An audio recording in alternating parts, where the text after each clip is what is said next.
Éfeso está por aquí, está en la región de Asia, ¿sí? Entonces es importante que sepamos un poco situar cuando habla de Chipre, cuando habla de Creta, situarlo en el mapa. Bueno, volvemos otra vez a Jerusalén. El hecho es que Pablo llega a Jerusalén con esta ofrenda y la misión que tiene es la unidad de la iglesia. Y al principio los creyentes de Jerusalén lo reciben con alegría. Claro, como viene con dinero. No, que os veo un poco serios. Venga, va. Entiendo que estamos cansados, yo también. Pero es muy interesante, ¿eh?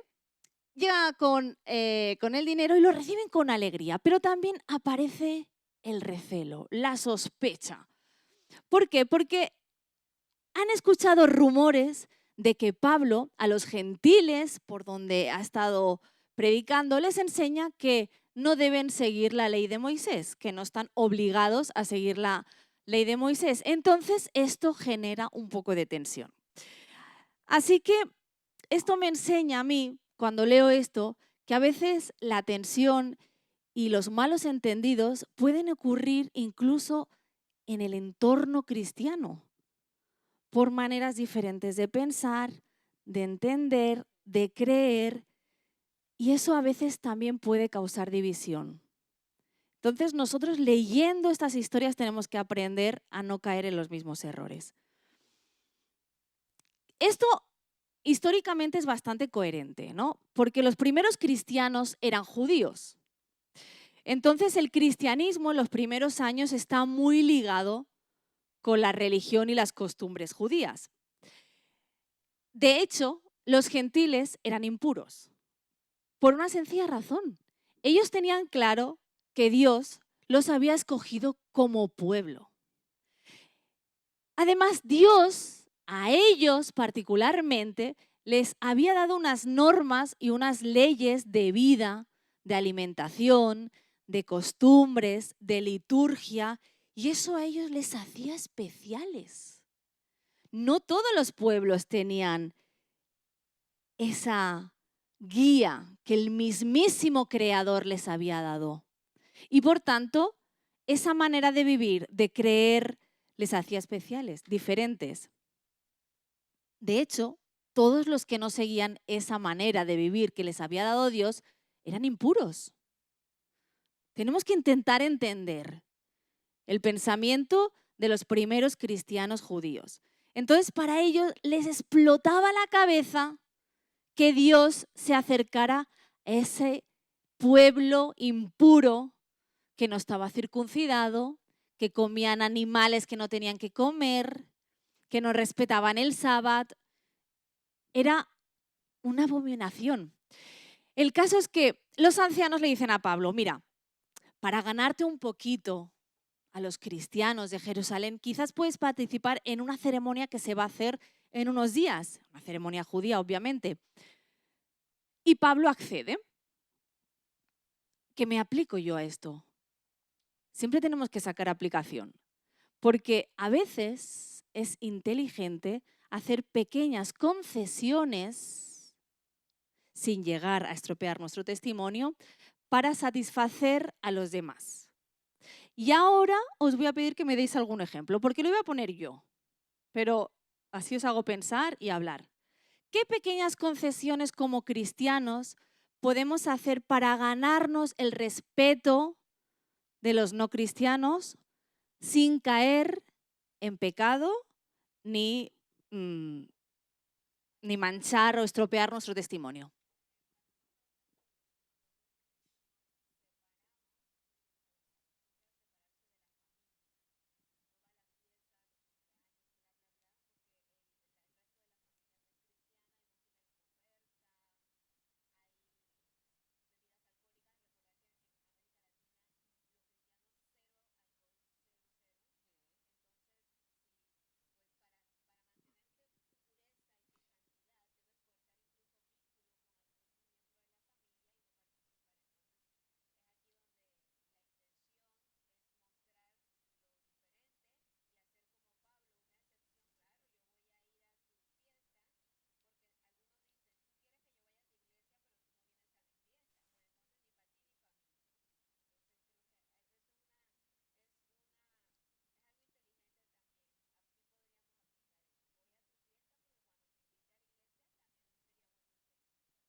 ¿Algún ejemplo más? La verdad es que el ejemplo de Tamara ha sido muy revelador.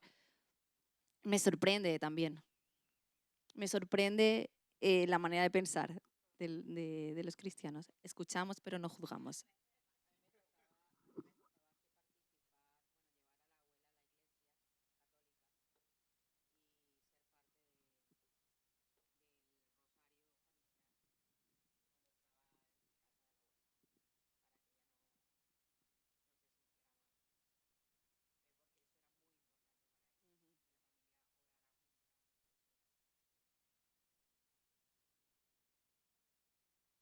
¿Algún ejemplo más?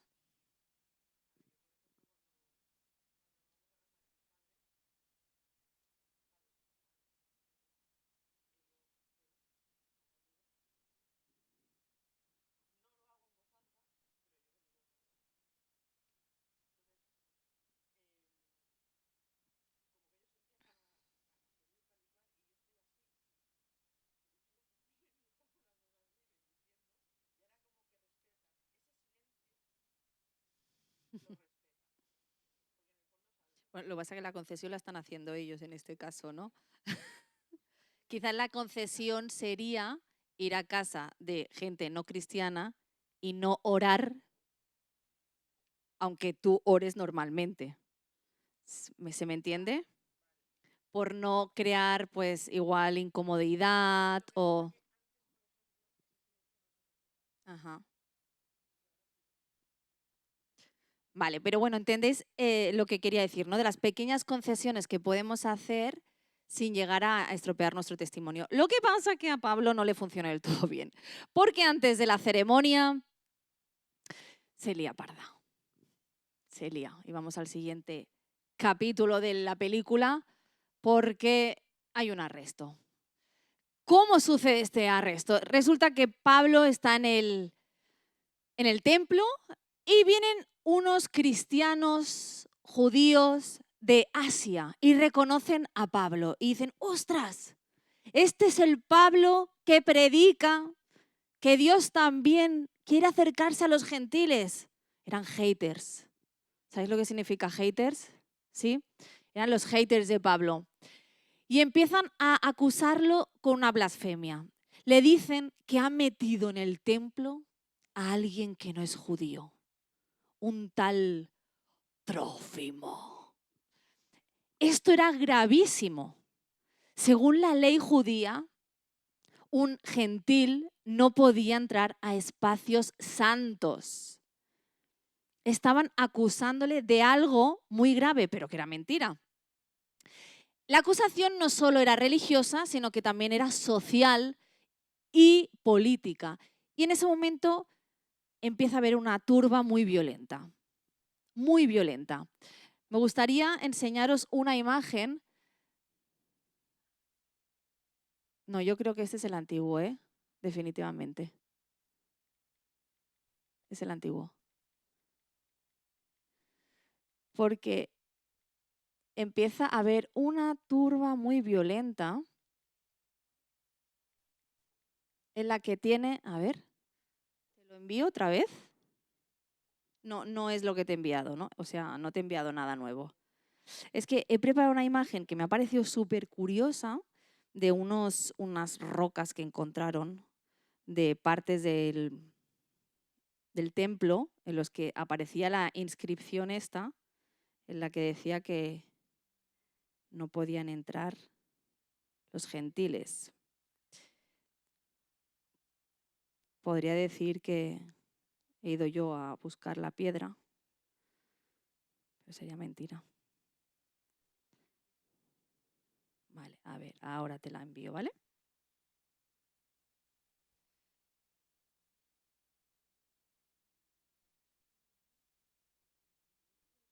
¿Qué se forma?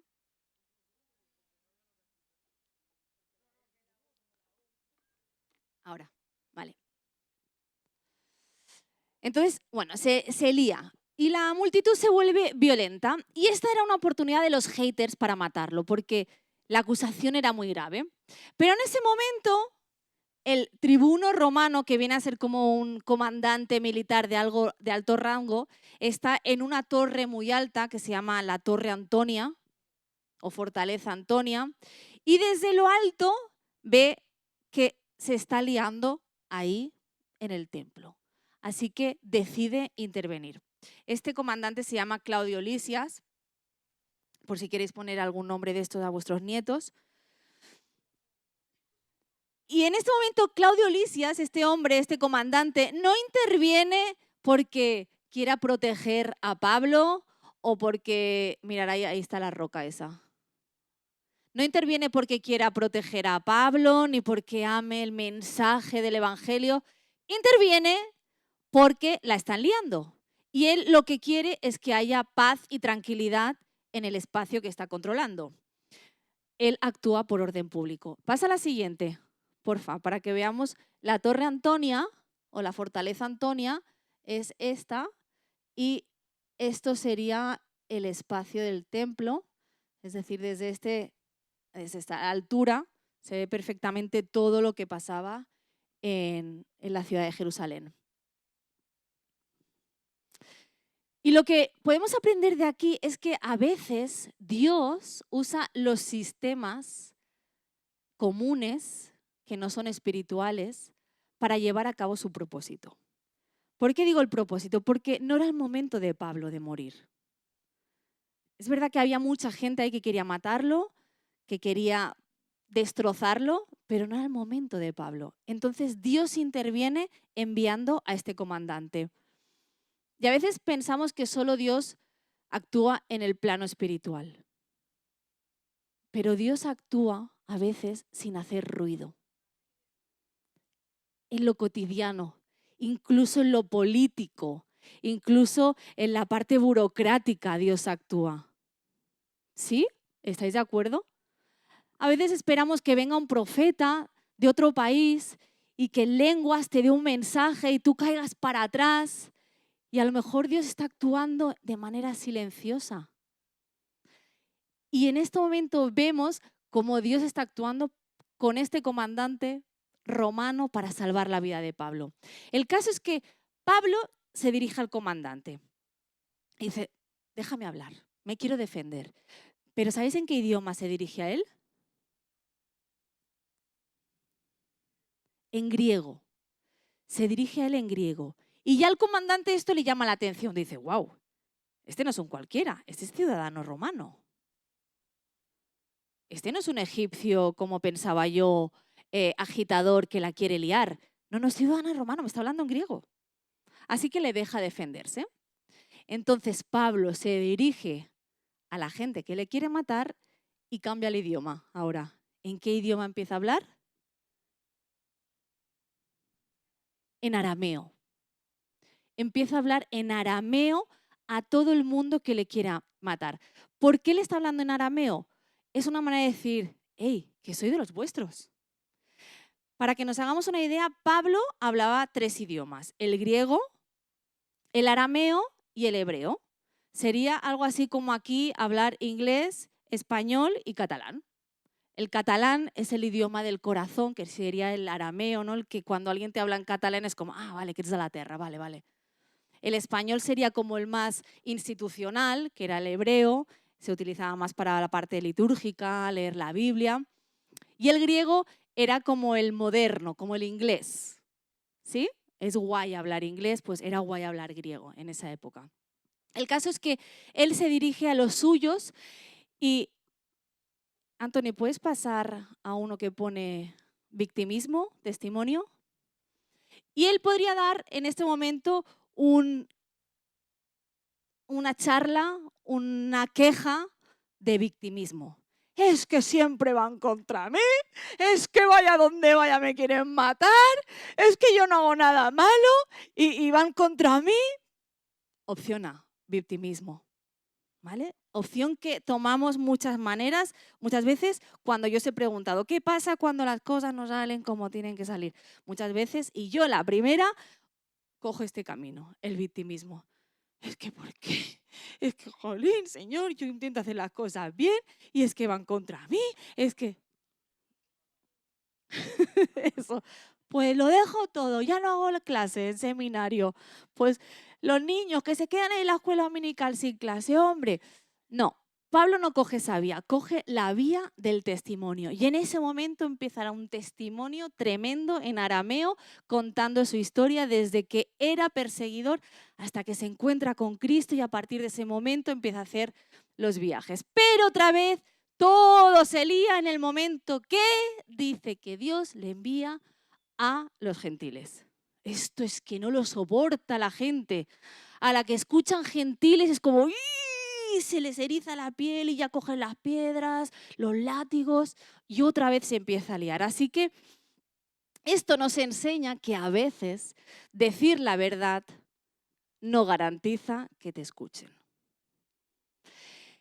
Y que vivir nuestra fe implica que a veces no va a ser aceptada. Y a veces incluso rechazada. Así que el jefe otra vez dice, otra vez se me están liando estos, de verdad. Me llevo a Pablo y se lo lleva a la Torre Antonia, la Fortaleza Antonia. Y allí, en la Fortaleza Antonia, le intentan golpear, empiezan a amarrarlo. Vale, vamos a dar una paliza a este por liarla. De verdad, estábamos aquí con el cafetito tranquilos en nuestra fortaleza y nos ha amargado la tarde. Vamos a atarlo y le damos una buena paliza. Entonces lo están atando para pegarle y en ese momento Pablo dice, ¿tienen ustedes permiso para golpear a un ciudadano romano sin ni siquiera saber si es culpable o inocente? ¿Por qué? Porque en el Imperio Romano un ciudadano romano por ley no podía recibir ningún azote, ningún golpe, ni siquiera un juicio sin tener una defensa. Ojo, Pablo no idealiza el sistema romano, pero tampoco lo desprecia. Y el tipo es inteligente. El tipo es inteligente, lo usa con sabiduría, igual que en Filipos, no sé si os acordáis, cuando lo arrestan con Silas, él tira de decir, hey, que soy ciudadano romano, tengo mis derechos. Y esto también nos enseña que a veces podemos confundir la espiritualidad con la pasividad y decir, no, que todo lo haga Dios. Yo todo lo dejo en manos de Dios y Él hará. Sí que es verdad esto, pero con sabiduría, con inteligencia. ¿Sí? Tenemos que también tener discernimiento y saber movernos en la realidad que tenemos. Igual que Pablo sabía moverse en la realidad romana, sabía cuáles eran sus derechos, nosotros también tenemos que movernos en la realidad. Y sí que es verdad, tenemos que pedir dirección a Dios, que Él abra puertas, que Él cierre puertas, pero no desde la pasividad, sino desde la inteligencia y el discernimiento. ¿Querías decir algo, Mario? Tus aportaciones son peligrosas, pero...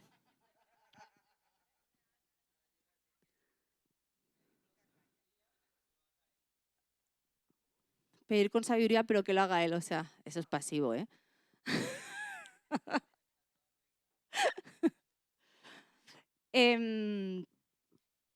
Bueno, podría contar un testimonio propio, pero no lo voy a hacer porque quiero hacer un juego. Entonces, mejor juego que testimonio, ¿vale?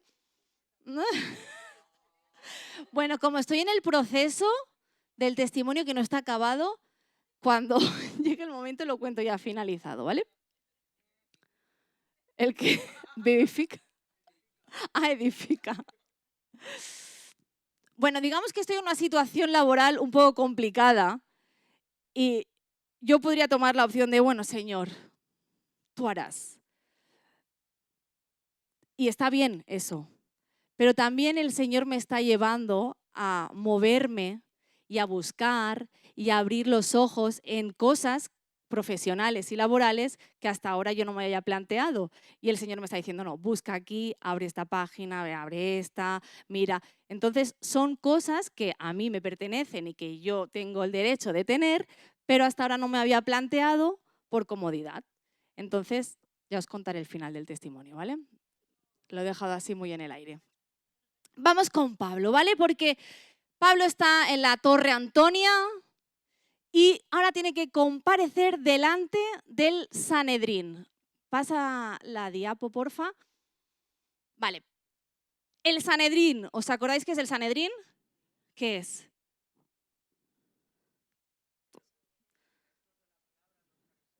muy bien. Donde está la Junta Suprema de los tipos más listos de toda la ley. Es el Consejo Religioso Judío. Entonces, él va a comparecer delante de ellos, ¿vale? Primer juicio. Y otra vez vemos la estrategia que tiene Pablo, el tipo que inteligente, que él ve a todos estos y dice, a ver, aquí hay mitad fariseos y mitad saduceos y todos van en contra de mí. Voy a decir algo para que se peleen entre ellos y a mí me dejen. Así que menciona el tema clave que los tenía peleados, que es el tema de la resurrección. Y aquí se monta el caos y el alboroto cada vez es mayor. Entonces otra vez el jefe de los soldados dice, pero es que este hombre lo lleve donde lo lleve, de verdad se lo comen. Así que viene otra vez el jefe de los soldados a sacarlo de ahí. Y en ese mismo instante, el señor Pablo recibe un mensaje. Vamos a leerlo. Hechos 23, 11. ¿Qué mensaje recibe Pablo?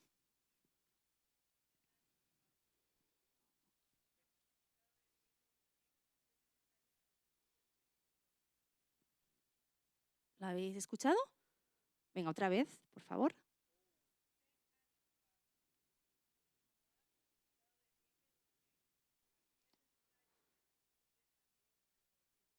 ¿Quién le está dando este mensaje? O sea, le está diciendo dos cosas. Yo aquí me quedo con dos. Primero, ten ánimo. Le está diciendo, va, espabila, no te vengas abajo. ¿Por qué? Porque aquí no acaba tu ministerio. Va a venir más. ¿Dónde? En Roma. Veas subidón, para Pablo. Mientras que Pablo está recibiendo el mensaje del Señor, más haters están organizando otra. 40 hombres se juntan para decir, vale, ¿cómo pillamos a Pablo y lo matamos a palos? Vale, hemos pensado quizás en uno de los caminos que le lleven de un sitio a otro, lo capturamos y lo matamos. Sí, venga, va, que sí. Yo, hasta que no lo matemos, yo dejo de comer y yo de beber. Sí, una promesa. En plan cavernícolas, me los imagino, porque estos eran celotes seguro, ¿eh?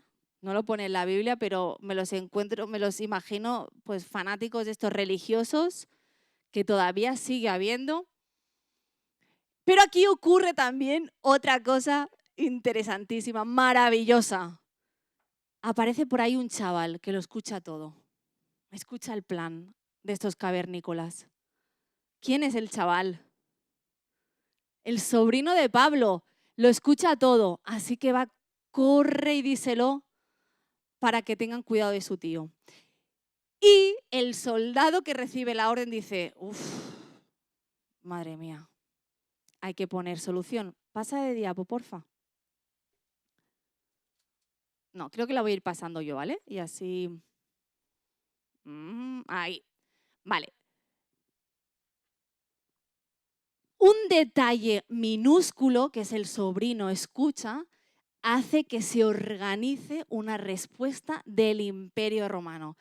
Unos 470 soldados se disponen a llevar a Pablo a Cesarea para proteger su vida. Ahí no, es desproporcionado, pero es real.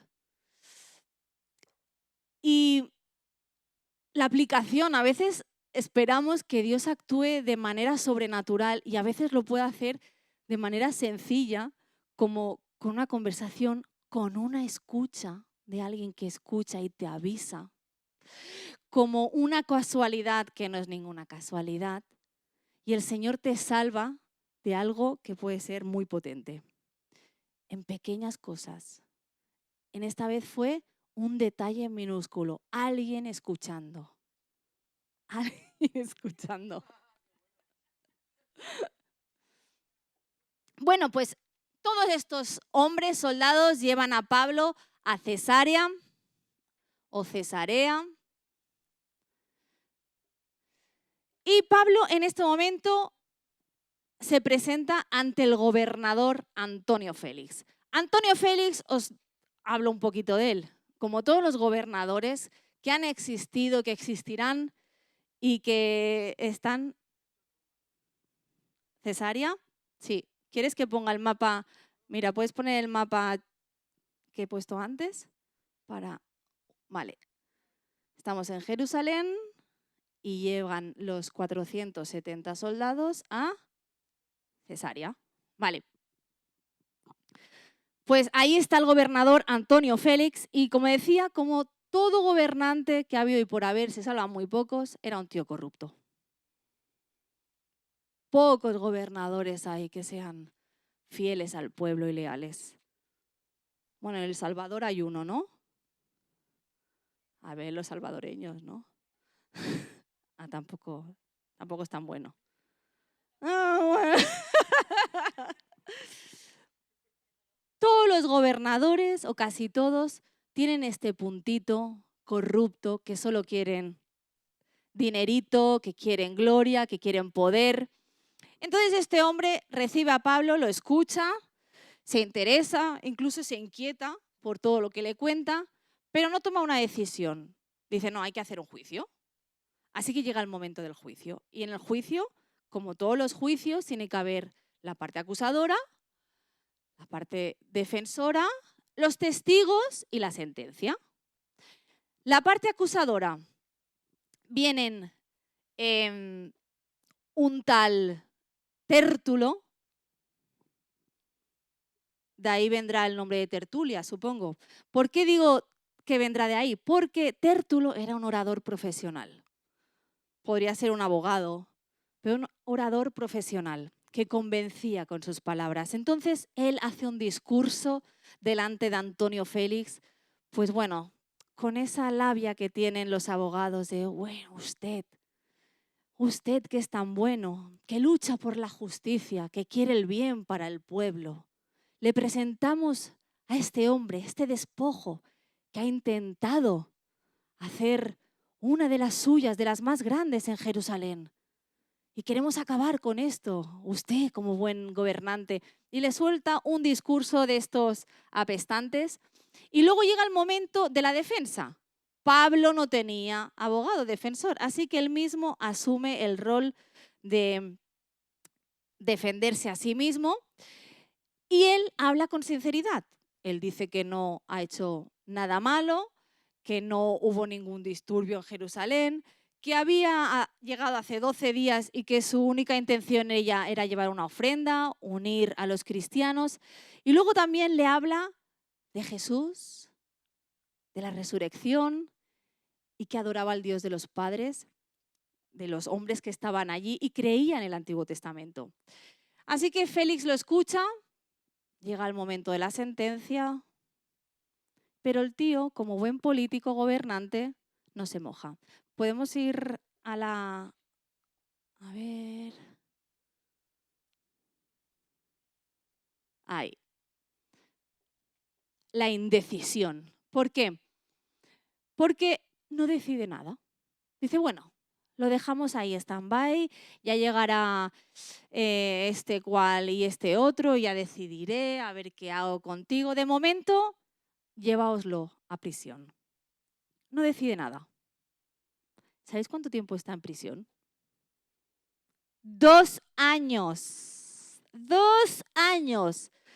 De hecho, es una prisión un poco extraña porque le dan como ciertos privilegios para recibir visitas, para hablar con la gente.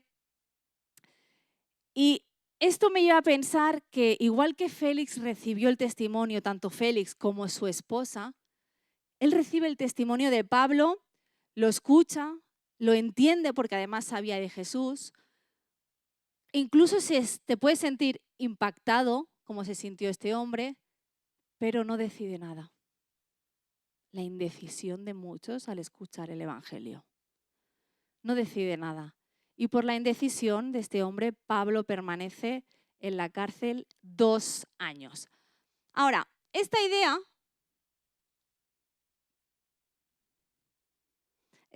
nos lleva a romper algo algo muy extendido, que es eso de que, bueno, si haces lo correcto, todo te irá bien. Y aquí vemos todo lo contrario. Aquí se rompe esta idea. Hace lo correcto, acaba arrestado. Dice la verdad, es rechazado. Sirve a Dios y sufre. O sea que eso de que los cristianos tenemos mejor vida y que si hacemos lo correcto todo nos irá bien, como que no. Es exactamente a veces, y sobre todo en este momento, todo lo contrario. Ahora, nos quedan 15 minutos de clase, perfecto. Anthony, vamos a hacer un ejercicio, ¿vale? Os va a enviar también Anthony algo por el grupo.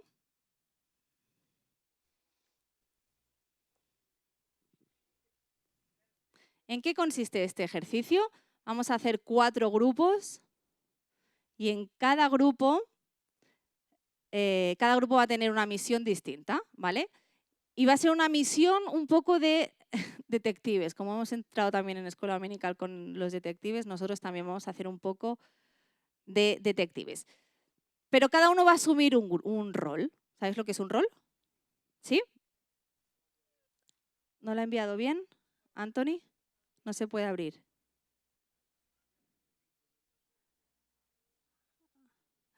Bueno, ¿se puede proyectar en pantalla, Anthony? Vale, el primer grupo, venga, va, nos ponemos por grupos de 4 o 5. Venga, va. 4 grupos, 4 grupos. Pues venga, primera fila, segunda fila, tercera fila y a partir de la... A ver, 1, 2, 3... Y a partir de la cuarta os juntáis todos, ¿vale?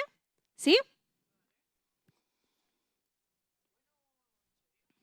¿Ahora sí os ha llegado? Vale. Cada grupo va a ser una parte de la historia que hemos contado. ¿Sí? El primer grupo, que es la primera fila, vais a ser los testigos. Es decir, vosotros, la misión que tenéis es analizar la decisión que tiene Pablo de ir al templo, si fue adecuada o no fue adecuada, si era una concesión estratégica o era una traición a su propio mensaje, qué desencadenó el tumulto, y tenéis que preparar como una defensa o una crítica de la elección de Pablo. ¿Sí? El segundo grupo vais a ser los abogados. Es decir, a partir del discurso que tiene Pablo en el capítulo 22, tenéis que usar los elementos y conectar con la audiencia. O sea, ¿qué hizo él para conectar con la audiencia judía? ¿En qué momento, que esto ya lo he dicho en la clase, en qué momento pierde la conexión con la audiencia judía? ¿Por qué? Y tenéis que identificar 3 estrategias que Pablo usa en este momento. El grupo 3 es el grupo de los jueces, la tercera fila. El grupo de los jueces tenéis que comparar los 2 juicios que hay. Hay 2 juicios, he explicado. Uno en el Sanedrín con la Junta Suprema y otro que hay delante de Félix. ¿Qué cargos se presentan en cada juicio? ¿Cómo responde él en cada caso, en cada juicio? Y elaborar, bueno, pues una tabla un poco de qué pensáis vosotros como jueces, qué veredicto daríais, si seríais justos delante de esta situación. Y el último grupo sois los profetas. El último grupo sois los profetas. No se puede ver más grande, ¿no?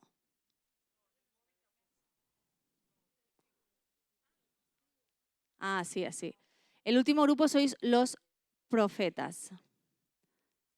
No, el último grupo os vais a juntar con los demás, porque si no voy a pisar la clase siguiente, ¿vale? Entonces os juntáis con los demás, como sois 4, os ponéis en cada grupo, ¿vale? Primer grupo, testigos, segundo grupo, abogados, tercer grupo, jueces. Raquel se ve un poco mejor, ¿no? Vale, vuelvo a explicar. Vosotros tenéis que investigar, los testigos, sobre la decisión de Pablo de ir al templo a la fiesta de purificación. Pensad, ¿fue una decisión correcta? Porque todo empieza a partir de ese momento. ¿Fue una concesión estratégica para algo o pensáis que tuvo que haberse negado? ¿Los abogados entendéis lo que tenéis que hacer? Es difícil hablar así en línea. Yo os aconsejaría que os pusierais como se ha puesto el grupo de los testigos, así un poco en círculo, porque si no nos escucháis. A partir del discurso de Pablo, los abogados, pensad qué elementos usa Pablo para conectar con la audiencia judía. ¿En qué momento los pierde? ¿Qué estrategias? Y los jueces, comparar los dos juicios que hay. Uno en el Sanedrín y el otro en Cesarea ante Félix.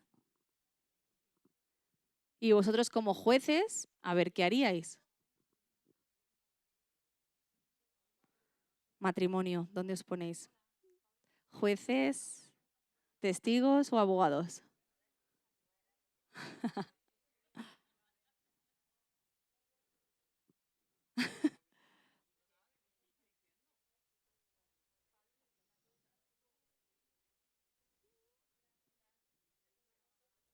Os habéis puesto con los abogados.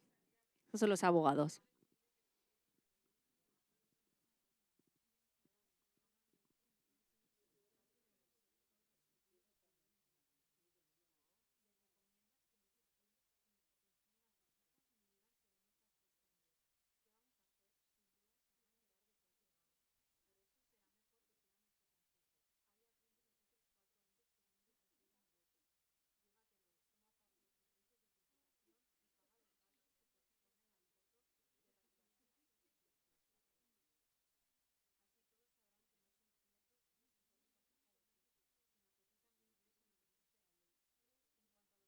¿Un ordenador?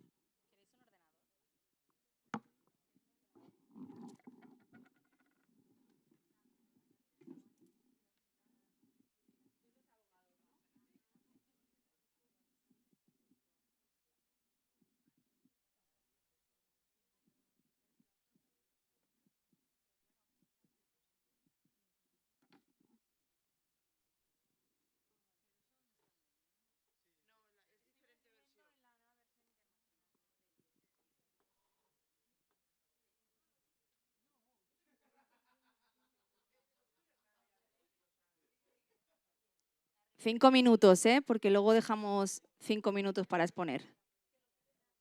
¿Qué? ¿Sí?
Vale, tiempo. Ya está, volvemos al lugar. Tiempo, tiempo, ya está, ya está. Volvemos al lugar. ¿Queréis iros a las 9 o a las 9:15? ¿Queréis iros a casa a las 9? Pues venga, va. 9:15. Solo tú quieres llegar a casa a las 9:15, Marcelo. Claro, por eso no tienes prisa. No madrugas mañana. Pero eso es por placer.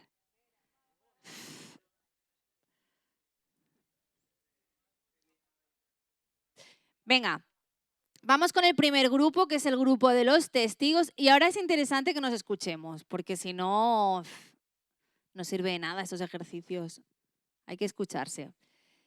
El primer grupo son los testigos y ellos han analizado la llegada de Pablo a Jerusalén y todo lo que sucede al llegar.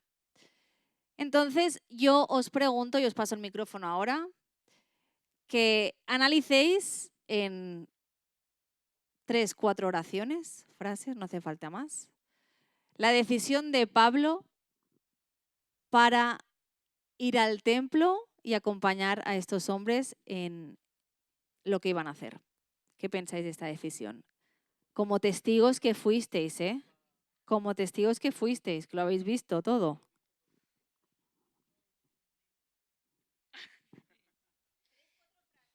Vale, a ver, en principio nosotros creemos que Pablo hizo lo correcto porque directamente él ya sabía a lo que iba a Jerusalén, él se sometió a los líderes, a los líderes de la iglesia de Jerusalén diciendo de que vale, o sea, ellos le pidieron por favor que fueran allí y él dijo, vale, iré.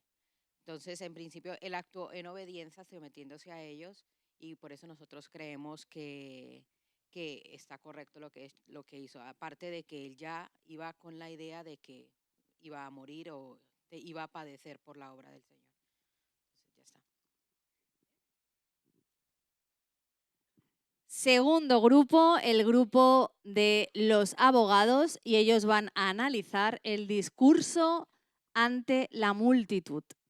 Me gustaría que explicarais qué elementos usa para conectar con la auditoría judía, en qué momento se rompe la conexión. Él utiliza el elemento del celo religioso, del idioma, su cultura, conecta desde su identidad, habla de Gamaliel, habla de la ley, habla que fue perseguidor, su encuentro con Jesús, luego pierde a la multitud, de acuerdo a lo que hemos encontrado, que fue cuando propuso a los gentiles, que ellos también eran ahora copartidarios de la gracia, y ellos no quisieron aceptarle porque lo consideraban ofensivo, todo lo que no tenía que ver con la ley. Y luego la otra pregunta es, ¿cuál es la otra pregunta? Hay otra que, ¿cuál es? ¿Cuál es? Ujú. La estrategia que nosotros hemos considerado es que conectó, ¿vale?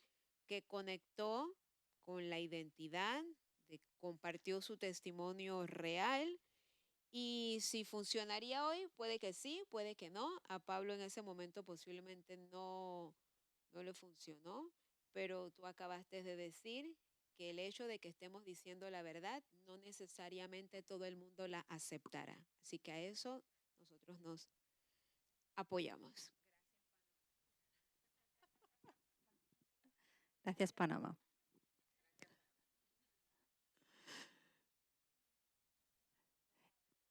Una estrategia que sí que es verdad que usaba Pablo cada vez que se iba a dirigir a un público concreto es tirar de la identidad.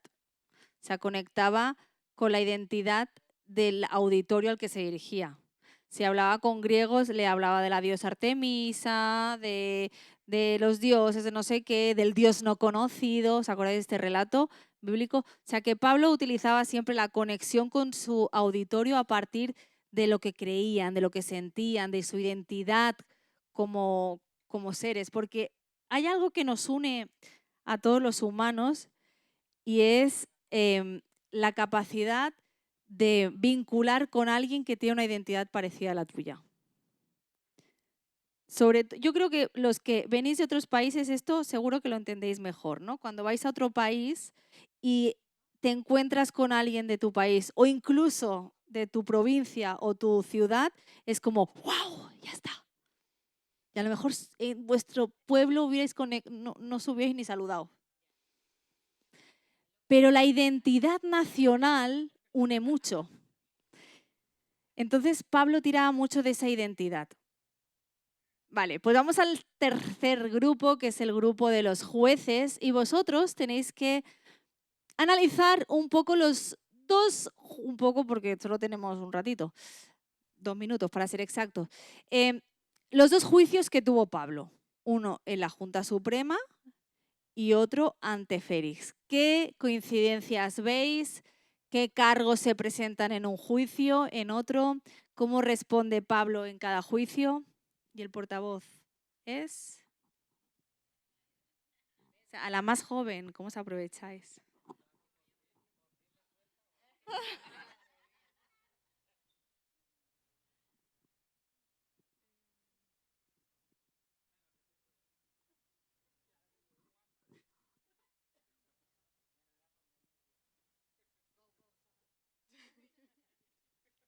Vale, para comparar los dos juicios, primero se ve el odio que le tienen a Pablo por hablar de los gentiles. Y bueno, he puesto puntos en específicos de los que se nombran, que es en el Sanedrín, Pablo insulta a sumo sacerdote, aunque después le pide perdón, pero aún así, pues ya, aún así como que le ponen el cargo y por creer en la resurrección de Cristo. Y en el juicio de Félix, por la rebelión entre los judíos que él promovía de alguna manera, y lo llaman que es promotor de secta de nazarenos, que viene a ser lo mismo por creer en la resurrección y por profanar el templo. Y sería eso.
Inocente.